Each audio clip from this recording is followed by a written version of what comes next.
বেলাবতে অস্ত্রসহ মা ও মেয়ে আটক। নদী Bangla group, Narsingdi TV news update. নরসিংদীর বেলাবতে দুটি রিভলভার সহ মা ও মেয়েকে গ্রেফতার করেছে বেলাব থানা পুলিশ। বৃহস্পতিবার সকাল ৭টায় উপজেলার ঢাকা-সিলেট মহাসড়কের দড়িকান্দি নামক স্থান হতে তাদের গ্রেফতার করা হয়। এ ব্যাপারে বেলাব থানায় অস্ত্র আইনের মামলা দায়ের করা হয়েছে।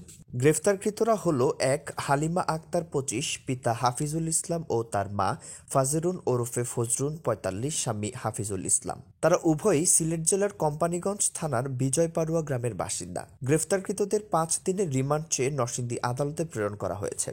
মামলার সূত্রে জানা যায়, বৃহস্পতিবার সকালে গ্রেফতারকৃত মা ও মেয়ে ঢাকা-সিলেট মহাসড়কের দড়িকান্দি নামক স্থানে সন্দেহজনক ঘোরাফেরা করার সময় বেলাব থানার এসআই শামসুল আলম তাদের আটক করে তাদের কাছ থেকে দুটি রিভলভার উদ্ধার করে। পরে তাদের থানায় নিয়ে আসলে জিজ্ঞাসাবাদে তারা জানান, সিলেট জেলার কোম্পানীগঞ্জ থানার ধুপিপাড় গ্রামের খালেক মিয়ার ছেলে শাহাবুদ্দিন নরসিংদীর ভেলানগরে অজ্ঞাত এক ব্যক্তির কাছে অবৈধ আগ্নেয়াস্ত্রগুলো পৌঁছে দেওয়ার জন্য তাদেরকে পাঠায়। বেলাব থানার অফিসার ইনচার্জ মীর মাহবুবুর রহমান বলেন, গ্রেফতারকৃতদের ৫ দিনের রিমান্ড চেয়ে আদালতে প্রেরণ করা হয়েছে।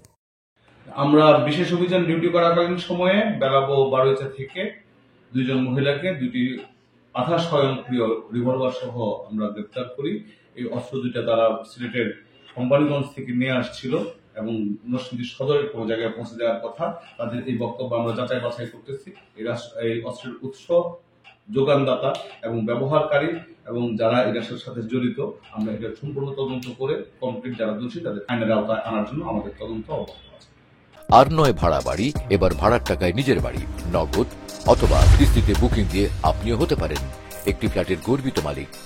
নদী বাংলা গ্রুপ, সঠিক নির্মাণে অঙ্গীকারাবদ্ধ। রিপোর্ট শাহিনুর আক্তার, বেলাব প্রতিনিধি, নরসিংদী টিভি।